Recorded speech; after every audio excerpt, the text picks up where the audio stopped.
It's a Ferrari, isn't it?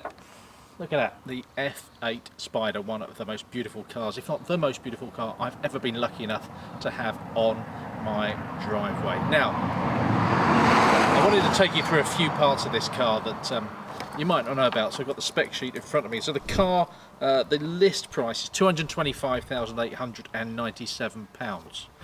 Okay, this car, £282,225. It's an equivalent. This is left-hand drive Italian car, but Apple CarPlay on this car, smallest Apple CarPlay you'll ever see, £2,400 extra.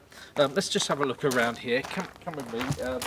Down here, you've got some blue brake calipers, £1,296.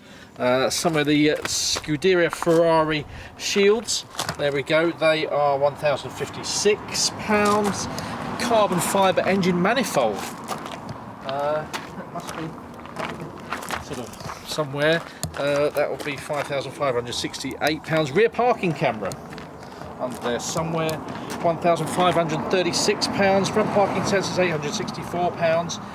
The 20-inch forged painted rims, they're rather nice, aren't they? £3,552. Carbon fibre racing seats, we'll sit in a bit, £5,184. High power, high fibre, you get the gist. It's a Ferrari. You're going to have to pay for it, aren't you?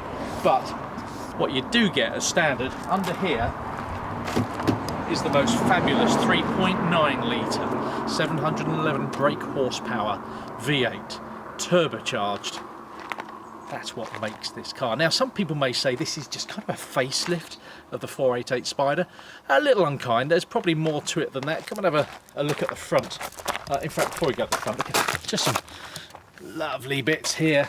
And the, I think they call it S-duct or something, but the aerodynamics are fantastic. Formula One style aerodynamics with the air going through there and doing clever things and pressure being released around the wheel arch. And these new headlights, it's a new visual signature of Ferrari. But that's not what you want to know what it's about. You want to have a look inside, don't you? You want to come for a drive. So come with me. Thankfully the roof is off and it's much, much easier to get and sit in these fabulous seats. Quality wise, this car is what you'd expect for over £200,000. Steering wheel is a little fussy. As you can see, you've got the indicators on here, which what was wrong with them around here in the first place? I don't know. This is the gem, the Racing Manatino. Leave it in sport for most of the time. There's a wet setting, there's a race setting, there's a CT off and everything off settings. You can control the wipers on there, the lights. We'll come to that one in a minute. Now, this is very, very similar to the 488 inside, and I think it's a little bit of a shame they haven't updated the interior more. You know, the displays in here are tiny. The infotainment isn't fantastic, and that's an important part even of the supercar experience. You have to pay extra for a display here, which will show you more details of, so the passenger can see what you're getting up to. But these seats are super comfy. You sit super low. But the most important thing is what happens when you put this roof down and you can hear everything and you press this button. So the F8 Spider's arch nemesis is going to be the McLaren 720S Spider, which I've spent a fair bit of time in. And I have to say, that car I've described as the best car I've ever driven. So how does this car stack up alongside it? Well, it's got all the Ferrari tricks, the EDIF, the Ferrari slip function that allows you to play around with how much slip you can get. It's got a bumpy road function, and press one of these buttons here and it smooths out the road a little bit for us, which is a really, really clever thing to do. For a day like this, there's not much better, but when you really push it, well, how good is this Ferrari? The answer is, as you'd expect, really bloody good. Grip levels are fantastic. There's zero lag, although this is a turbocharged engine. There is zero lag from the turbo, and you just put your foot down and go. I've got it in automatic mode, but I can quickly switch it into manual and take advantage of these fabulously placed paddles behind the steering wheel.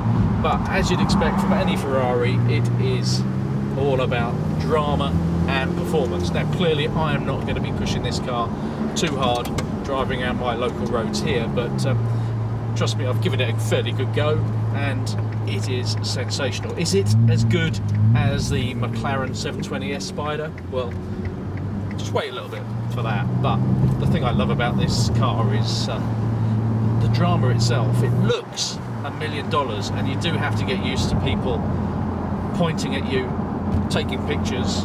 The steering in this car is beautiful. It feels really direct. You can feel the road surface. You can feel every time you just turn a few millimeters at the steering wheel what's happening at the front end.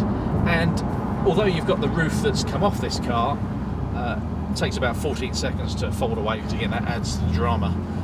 It's still pretty stiff. The mark of a good stiff chassis is, in my view, how much the rear view mirror wobbles. Not perfect, not as good as the McLaren in terms of the stiffness, because that's got its carbon core. The whole story about this car is the V8 engine, one in a long history of Ferrari V8s. What's not to love about a Ferrari F8 Spider, that V8 engine? Oh my word. But would I have one of these or a McLaren 720S Spider? Now, it's a really difficult one.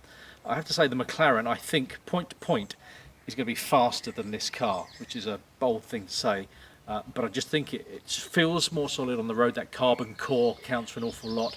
It just feels quicker. Now, it comes down to preference, really. This is the most gorgeous thing to look at.